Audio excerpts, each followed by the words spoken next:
राधे राधे मेरे प्यारे भाइयों बहनों माताओं व बंधुओं, चैनल में आपका स्वागत है। बंधुओं, आज बुधवार के दिन मैं आपके लिए लाई हूँ गणेश जी की कथा। बंधुओं, कहा जाता है कि बुधवार गणेश जी का दिन है।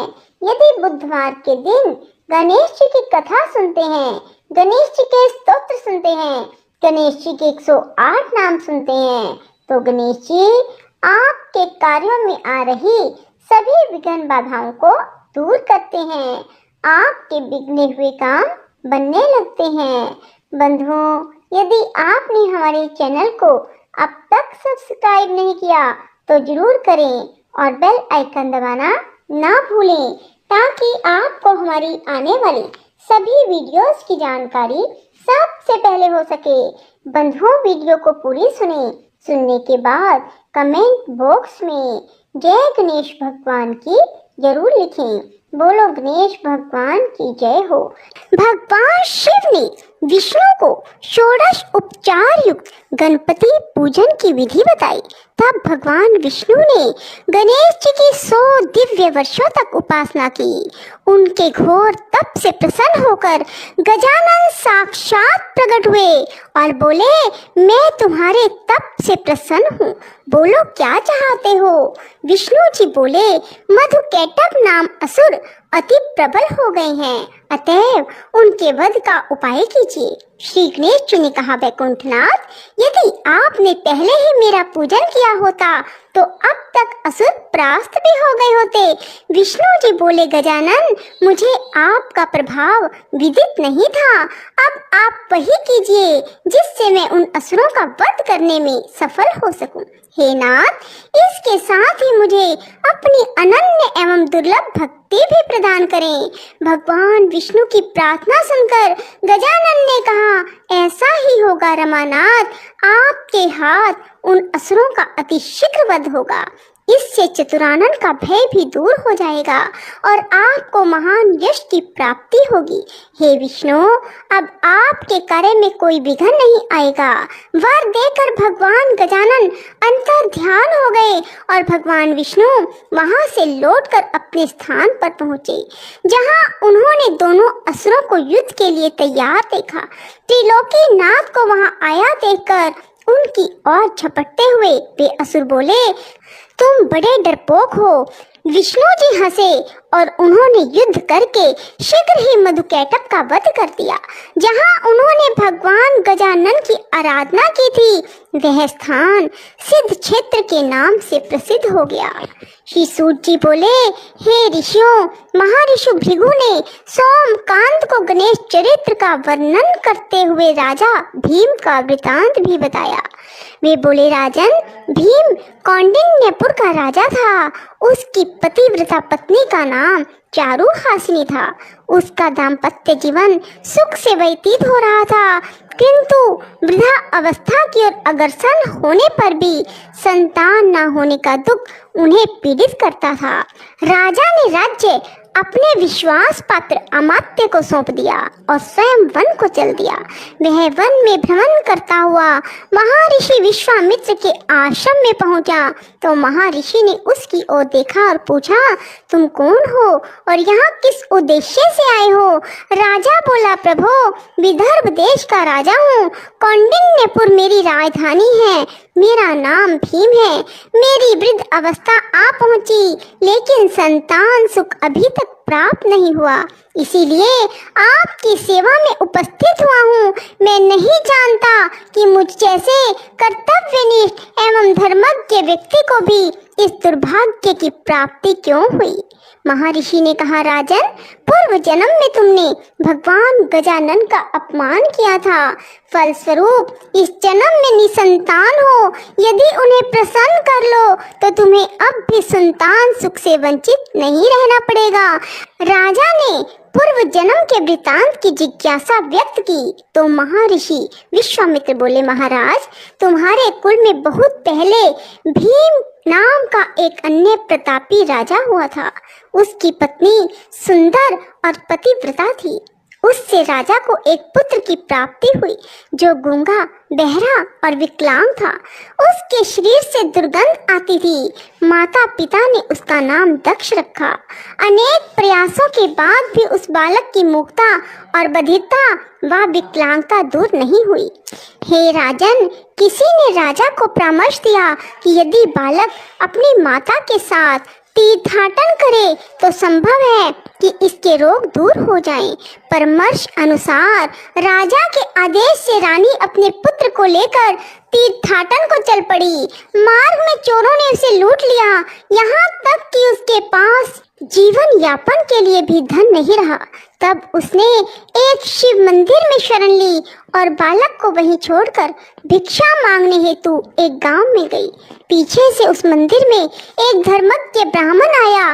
उसके शरीर के स्पर्श मात्र से वह बालक निरोगी हो गया।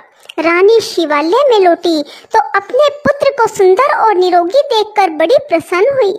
उसने ब्राह्मण देवता का पता लगाया तो ज्ञात हुआ कि वह धर्मज्ञ ब्राह्मण गणेश जी का उपासक था। बाद में उसने रानी को भी गणेश जी की उपासना का उपदेश दिया। अब माता और पुत्र दोनों ने भगवान गजानन की उपासना की तो प्रसन्न होकर गणेश जी ने स्वप्न में कहा कि तुम मेरे परम भक्त महर्षि मुद्गल के पास जाओ। उनके उद्यम से तुम्हारे सभी अभीष्टों की पूर्ति होना संभव है। महर्षि भृगु ने कहा, हे सोमकांत, विश्वामित्र ने भीम को आगे का वृत्तांत सुनाते हुए कहा कि वो दोनों मुद्गल के आश्रम की खोज में काफी समय तक जंगलों में भटकते रहे। तब बाद में एक दिन उन्हें वह आश्रम मिला। वहाँ महर्षि मुद्गल को उन्होंने अपना सब वृत्तांत सुनाया तो महर्षि ने श्री गणेश के एकाक्षरी मंत्र गम के अनुष्ठान का उपदेश दिया। बंधुओं, गम शब्द बहुत ही अधिक शक्तिशाली है। यदि आप भी भगवान श्री गणेश जी के गम शब्द का बार बार जप करते हैं तो ऐसा हो ही नहीं सकता कि आपकी मनोकामना पूरी ना हो। सो बंधुओं, गणेश उत्सव के दिनों में ही गम शब्द का अधिक से अधिक उच्चारण करें। राजा भीम ने जिज्ञासा व्यक्त की, महामुने, आपके श्रीमुख से यह चरित्र सुनकर मैं आश्चर्यचकित हूँ। एक ब्राह्मण के शरीर का स्पर्श कर बहने वाली वायु के स्पर्श मात्र से यह बालक रोग रहित और सुंदर कैसे हो गया? विश्वामित्र बोले, राजन, इसमें आश्चर्य कैसा? भगवान गजानन चाहे तो किसी भी निमित्त से अभीष्ट प्रदान कर सकते हैं। सुनो, एक समय की बात है, सिंधु देश के एक पल्ली नामक गांव में एक धनिक वैश्य रहता था। उसका नाम कल्याण था। उसकी पत्नी का नाम इंदुमती और पुत्र का नाम बल्लाल था। एक दिन वैश्य पुत्र अपने मित्रों के साथ वन में गया। वहां उन लोगों ने एक ऐसी शिला देखी जिस पर कोई मूर्ति सी अंकित थी। उन्होंने उसे गणेश्वर नाम देकर पूजन आरंभ किया और सब ने मिलकर वहां एक मंडप बनाकर उत्सव मनाया। उस दिन से अपने सब मित्रों के साथ वह वैश्य पुत्र रात दिन वहीं रहकर गणेश जी की उपासना करने लगा।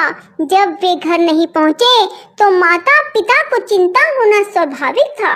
वे उन्हें ढूंढते हुए उस जंगल में आए और सब बालकों को उपासना आदि में लगे देखकर उनके माता पिता आदि ने कल्याण से कहा, कल्याण, तुम्हारे पुत्र ने हमारे बालकों को भी पागल बना दिया है, जो अरण्य में पड़ी हुई शिला का पूजन आराधन कर रहे हैं। इसलिए तुम अपने पुत्र को रोको, अन्यथा हमें उसके साथ कठोरता का व्यवहार करना पड़ेगा। यह सुनकर कल्याण ने उस मंडप को गिरा दिया और अपने पुत्र को मारने लगा। उसने उस गणेश शिला को उठाकर दूर फेंका और सब बालकों को वहां से भगा दिया। महर्षि विश्वामित्र बोले, हे राजन, इससे वैश्य पुत्र बल्लाल को मानसिक पीड़ा हुई। उसने पिता से हाथ जोड़कर निवेदन किया, पिताजी, आप भले ही मुझे दंडित करें, लेकिन उन सर्वात्मा भगवान गणाध्यक्ष का अपमान ना करें। वे अपने भक्तों के सभी विघ्नों का हरण करने वाले व कल्याणकारी देव हैं। उनके समान अन्य कोई बड़ा देव नहीं है। वैश्य ने क्रोधावेश में कहा, मूर्ख, इस पत्थर को सर्वात्मा कहता है। देखूंगा तेरा गणाध्यक्ष तेरे विघ्नों को किस प्रकार दूर करता है। कल्याण अपने पुत्र को एक पेड़ से दृढ़ता पूर्वक बांधकर बोला, अब भी अपनी भूल स्वीकार कर ले और गणेश की भक्ति छोड़कर अपने कार्य में लग जा। किंतु पुत्र ने पिता की बात स्वीकार नहीं की, वह उसे गाली देता हुआ चला गया।